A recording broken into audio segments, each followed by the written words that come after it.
So you're probably sitting in this class wondering, what on earth can I do with this? And that's what we're going to talk about today, different careers that relate to animal science.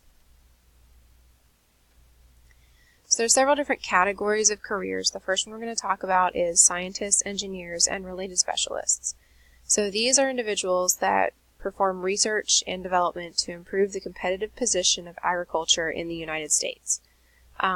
Really, they're trying to kind of bring forward more technology. They're trying to do research on agricultural issues so that we can put to rest some of the bad practices that have been going on. They also do essential research and development that improves the competitive position of the U.S. in the world market. So not only are they looking to improve agriculture within the United States, but they're looking to improve the position of U.S. agriculture in the world. Examples of these careers would be animal scientists, biochemists, entomologists. Entomologists they just study bugs. Food scientists, geneticists, microbiologists, agricultural engineer, yes, that does exist, environmental engineer, food engineer. Food engineer is kind of fun. You get to figure out how to, what role does eggs play when you bake a cake and stuff like that. Like what do the eggs do within the cake baking process and stuff like that. So food engineer is kind of a fun one. Nutritionist, and this is where your veterinarian goes. So those of you that are like, I want to be a veterinarian when I grow up, this is the category you'd be in. The next category we're going to talk about is managers and financial specialists, and these are people who work primarily in the finance field. They use human relation and communication skills to provide guidance within some sort of agricultural business.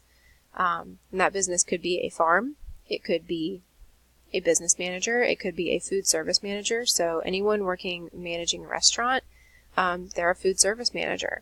Retail manager, those would be your grocery store people. Wholesale managers, these would be your packing plant managers. Economists and financial analysts, and also credit analysts. So not only do you have people managing businesses within the agricultural realm, you also have people in the finance industry. The next category is marketing, merchandising, and sales representatives. And this actually is the biggest category for new graduates in agriculture. So about 1/3 of the projected openings for college grads with agricultural degrees are within this category. And they use communication and technology skills to trade agricultural products. So they're the actual ones buying and selling agricultural commodities. Examples of these would be marketing managers, livestock buyers, market analysts. So that's someone who looks at the stock market and tries to figure out which stocks are going to go up and which ones are going to go down. Food brokers, grain merchandisers, sales representatives, and technical service representatives. So that's anybody that, like for example, my friend's husband works for John Deere, and I would consider him a technical service representative. He shows up at farms when their equipment is broken down, and he fixes it. He's totally in agriculture. He's a diesel mechanic and fixes like tractors and combines and all that really big, cool equipment that you see working on farms. That's his job. So I would consider him to be a technical service representative. The next category we're going to talk about is education, communication, and information specialists. And these individuals use their communication skills to share information about agriculture. This is where my job falls. So agricultural education teacher, college faculty member, extension agent. So extension agent is a fun one. So agricultural education teacher would be me. An extension agent is basically my job, but not in a classroom. So an extension agent works within the university system, and the two universities that are in North Carolina that work with extension agents are North Carolina State and North Carolina A&T. And these individuals actually go out to different farms and teach farm owners and farm managers how to better run their farm. So for example, if you run a cattle farm and your pastures are not draining well, you've got a lot of standing water, even if it's been a couple days after it's rained, stuff like that. You could call your extension agent out and they would come out and they would help you problem solve and troubleshoot and see, okay, well maybe if we regraded your land this way and built it up over here, maybe it would drain better, and so they could kind of coach you through how to run things a little bit better.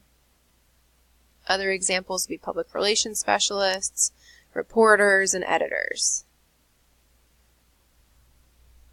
The next category we're going to talk about is social services professionals, and they use their communication and technical expertise, their communication skills and technical expertise to provide information about agriculture. So they're kind of in the education business too, except that they're a little bit more specific. So these people would include dietitians, nutrition counselors, and food inspectors.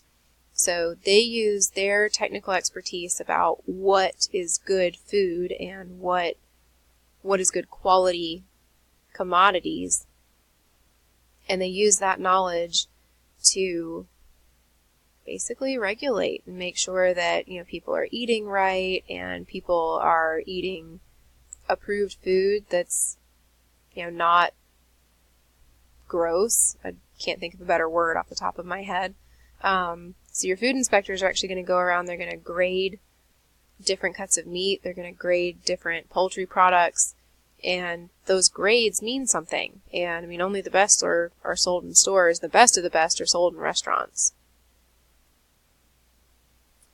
And the very last category we're going to talk about are agricultural production specialists. So these are your sows, cows, and plows people. These are the people that actually work on the farm. So they use their technical skills to produce agricultural products.